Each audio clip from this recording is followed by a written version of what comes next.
Appreciate that, Alex. Thank you. Let's head over to Connor O'Neill, also at the Democratic headquarters right now.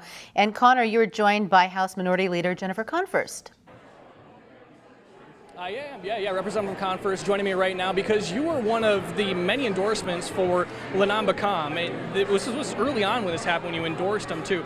First, I want to ask you how you're doing right now. I know people always say you're good, you're doing great, but how are you actually doing, Representative Konfrst? Well, just nervous, right? I mean, I've been such a supporter of Lanon's for so long. We came out and endorsed him right away.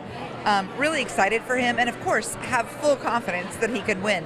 But with a result like last time that was so close, and with just the uncertainty and sort of what's tonight going to look like, we're sort of all waiting for the 8 o'clock hour when polls close. So nervous and excited. Okay, I was going to say excitement because before we came out to us, I was telling you this room feels like it went from 0 to 100, right? Yeah, it's just, as it gets closer to this, and I think people are ready to celebrate. People feel good.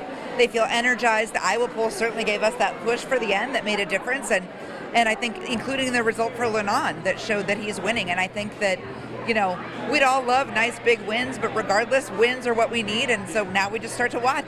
We've talked a couple times already tonight. I've had the pleasure to talk to you a couple times tonight, and one of the things that you brought up with me, Representative, is just the bipartisanship of Lanon. If you were to be in D.C., why is that so important in a state like Iowa that's swung back and forth from blue to red a couple times in the last few years? I'm a big believer that Iowa's a purple state, that Iowans like balance, and they don't like it when it goes too far one way or the other.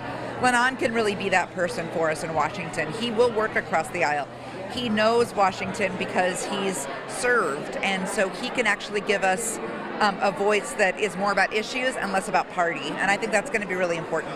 And one last thing, you also told me earlier, you think it's really important, too, that Lanon, he's just a person. Yeah. He's just an Iowan, right? That's something important. Just a guy, And what's been great is that over the course of this campaign, I've gotten to know him really well, but also his daughter, Freya, and we've become good friends. And that just reminds me that he's a dad who does pickup, and, that's going to be kind of the practical, everyday voice that we want in Washington. And that's, I think, also why he appeals to so many people. His story is really appealing, and also just his approachability.